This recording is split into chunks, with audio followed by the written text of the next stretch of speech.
Mjafton gjysmore që përmes kampionit të gjakut kjo aparatur të tregojë nëse personi ka qelisa kancerogjene në trup dhe në cilën fazë është përhapja e tyre. Mjekët e laboratorit biokimik klinik në qendrën spitalore Nën Tereza na tregojnë se vetëm në 3 orët e para të punës kanë zhvilluar 35 teste, të gjitha pozitive dhe shumica i përkasin kancerit të gjirit tek femrat dhe atij të prostatës tek meshkujt.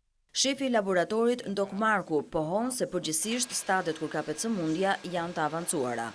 Kanë sensibilitet ndjeshmëri të lartë në përcaktim, duke ditur që markuesit tumoral mund të jenë të mirë edhe për kapjen e tumoreve në fillim, edhe njerëzit drejtohen më shumë, kështu që ka rritje. Përgjithësinë e kemi pozitivitet të lartë. Në laboratorin biokimik klinik, ku rreth 2 milion teste bëhen çdo vit në funksion të diagnostikimit po dhe ecurisë së trajtimeve. Prej më shumë se një viti nuk bëheshin analizat e markuesve tumoral në spital. Sot arrim të bëjmë dhe këto analiza, të cilat janë shumë të rëndësishme.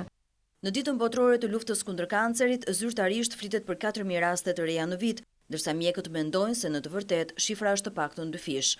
Stili i jetesës, ushqimi, stresi, duhani dhe alkooli janë disa nga shkaqet e kësaj sëmundjeje.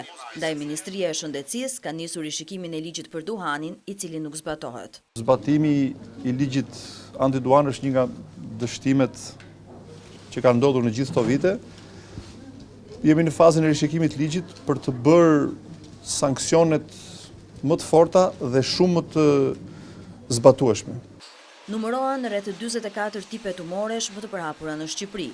Sëmundje si mbijetojnë vetëm 25% të prekurve, ndërkohë që disa tipe janë plotësisht të shërueshëm, por pacientët e kapin sëmundjen në stadin e saj të fundit.